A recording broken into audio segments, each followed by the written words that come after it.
আগুনের আছে জ্বলছে শহর। এবার সেই ঘটনার প্রতিবাদে রাস্তায় নামলো সিআইটিইউ। রাজ্যের প্রত্যেকটা ওয়ামোর আউটলেটে বিক্ষোভ দেখাচ্ছে তারা। নিশানায় রাজ্যের শাসক দল, তাদের গাফিলতিতেই এত বড় দুর্ঘটনা। আমাদের রাজ্যের সিআইটিইউ নেতা কমরেড অনির্বাণ বলেছে, এখানে জোম্যাটোর রয়েছেন, এখানে সুইগির কর্মীরা রয়েছেন, ওয়ামো মধ্যে যে কাজ করে কর্মী, আমাদের তাদের সাথে কোনো বিরোধ নেই। কিন্তু আমরা কালকে রাত্রিবেলা থেকে মানে 26 তারিখ রাত 3টের পরে মেন স্ট্রিম মিডিয়া তো বয়কট করেছে। সোশ্যাল মিডিয়ায় কিছু ছবি দেখতে দেখতে আমার মনে হচ্ছিল যে ছোটোবেলায় একটা আমি কবিতা পড়েছিলাম, সুকান্ত ভট্টাচার্যের ভালো খাবার, তাতে ধনপতি পালের কোনো খাবার মুখে রুচত না।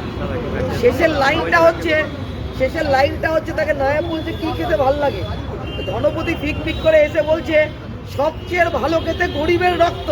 আমার মনে হয়েছে যে এই ওয়াও মোমোর মধ্যে গরিবের রক্ত, গরিবের হাড়, গরিবের মাংস রয়েছে। সমস্ত মানুষ গলা পাকিয়ে মাংস হয়ে গেছে। আরে ওরা ছবি আমরা দেখতে পাচ্ছি, 16টা লোক পুড়ে গেছে, 21টা লোক নিখোঁজ।